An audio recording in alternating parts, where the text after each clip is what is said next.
How's it going, rednecks? This is going to be a little bit of a weird video considering I don't typically work on electronics, but I was looking for an Onkyo receiver for my basement, and the cheapest one in my area with HDMI outputs were $80. And I got this guy right here for $20, and it is an Onkyo TX-SR706 with 100 watts for 7-channel, 1080p with 4 HDMI inputs with 1 out. And the problem I'm having with it is that right there. It has buzzing speakers and no HDMI output. So I got everything set up right now, and I'm going to show you what it does. So let's turn it on. And here we are. We're on FM radio. You can hear quite a bit of static out the speakers. I got a good signal, so I shouldn't be doing that. So let's go to the DVD player. I have a DVD playing right now. We're going to go to DVD, and the HDMI blinks, and nothing comes up on my screen. Now we're going to go to another. We're just going to pick this one, just a random channel. And you're going to hear buzzing through the speakers. And it shows the input, so if I select a different one, we'll go to cable. So now it says cable. So the output of the receiver is working, but it has a buzzing sound out of the speakers, and I have no HDMI output. So what I'm going to do is I'm going to get all of this stuff taken off. We're going to open that case up, and I'm going to show you what I'm hoping is the solution, or how I'm going to fix this problem. So stay tuned. With the receiver unplugged, we're going to take and remove the 2 screws on this side. Then we're going to remove the 2 screws on the other side.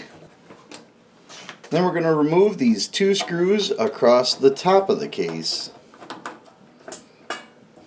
We're going to take the case, lift it up, slide it off. With the casing off, we can see what we're going to be after, and it is going to be this guy right here, this entire chip. And what we're specifically after are these right here. These are 100 farad capacitors. They are a 4 volt, and there's several of them. We're not going to be replacing the bigger ones, only the 100 farad. And that should take care of our audio problem and our HDMI problem. So what do you say we get this board removed, and then I'll show you where all of these are. First things first, let's get this ribbon cable out by just pulling up on it and removing that. There we go. Next we want to remove this guy right here, and to do that we need to push down on the top, and then it unplugs. And we're going to push these little ears in and get this support pulled through. There it goes. Next, we're going to want to remove these 4 screws here and the 5th one right there, all above the HDMI ports. Then there's one more screw on the side.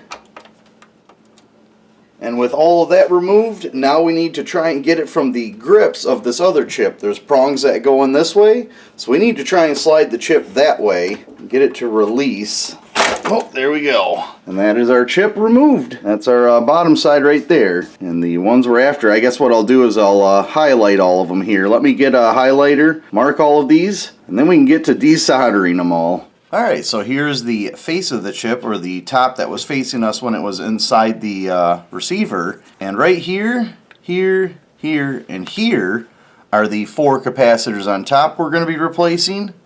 And if we flip it over, I thought there was 9 on the back, there's only 8. And those ones are right here, here, here, here, here, here, and here. And what I'm going to be replacing them with are these guys right here. I'll have a link in the description below for the ones I used.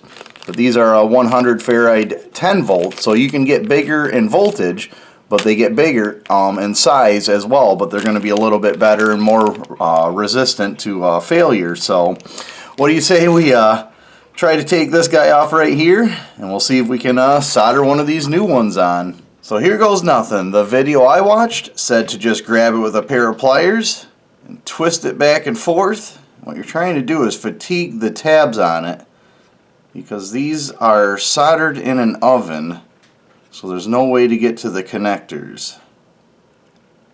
You just need to fatigue them, and man, I tell you what, This is a little nerve-wracking, considering if you do this wrong, you'll pull the tabs right off the board. There we go.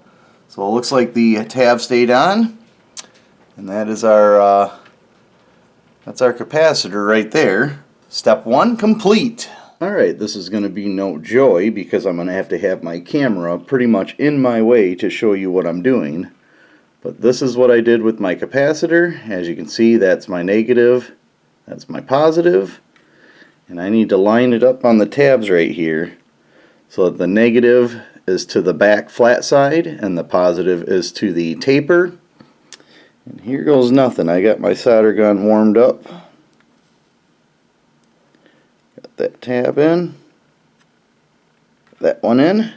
Now what I'm going to do is I'm going to add a little bit more solder to them joints. I just wanted to get them started.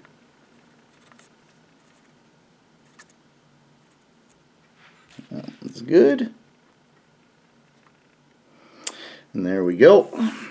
I'm pretty happy with how that turned out. And that is our first capacitor done.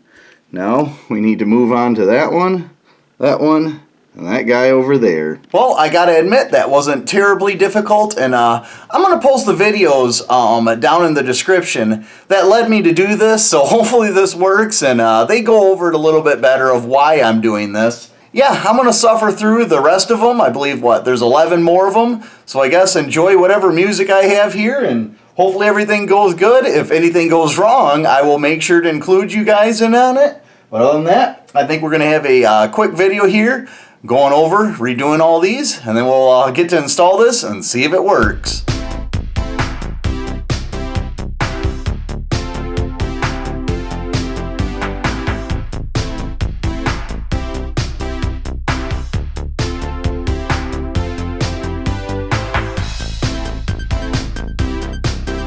Well, there we go. I replaced all 8 of them on the back side, and I went through and rechecked to make sure that I have the gold stripe towards the negative side, and the positive is the slanted side.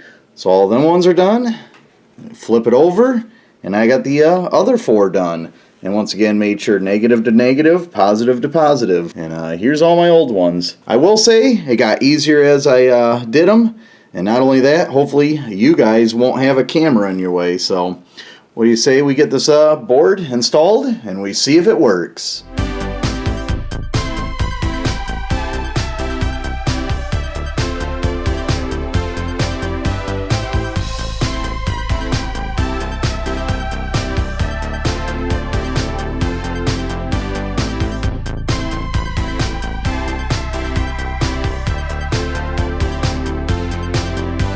Alright, the moment of truth. TV plugged in, speakers plugged in, DVD player is playing. Here we go, let's power it up. I don't remember if we had that or not already, but I heard 2 clicks. We do have our speaker array. Let's try the tuner. We have music. Let's see if we can't find a station. We have music. Look at that. It's even displaying volume on the TV. I don't believe it was doing that before. So let's go to DVD now. See if we have video. Come on. Uh-oh, do I not have a movie playing? Maybe I'll have to push play. I don't know if there's a movie playing or not. That's the problem. I don't want to cut the movie or the video away. Let's try, maybe I have it on a different input. Is that it? Oh, nothing with that one. Pretty sure I have it on DVD player, but this is the last input.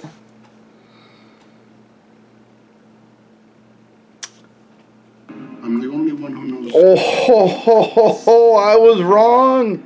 Well, then, and it's working. You'd better stop. Look at that. We fixed it! Oh my God!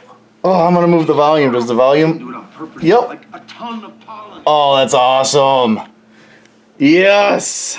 Well, heck yeah, rednecks. Got this thing all going? That ain't bad. For $20, a little bit of flux, and some capacitors. I'll have a link for these two things down in the description below, so you can order that stuff up. But man, oh man, for $20, I am super happy we took care of the buzzing sound, and we now have HDMI out. Well, rednecks, now that this is fixed, I am super stoked, and the links for both the videos that got me to this point are down in the description. They were very good, very helpful videos, and hopefully this video helped you get your receiver fixed. But with that being said, hopefully you liked the video. Like, comment, share, subscribe, and get back to work. You gonna watch all kinds of videos? Yeah, you gonna watch the TV? Yeah. Move it time.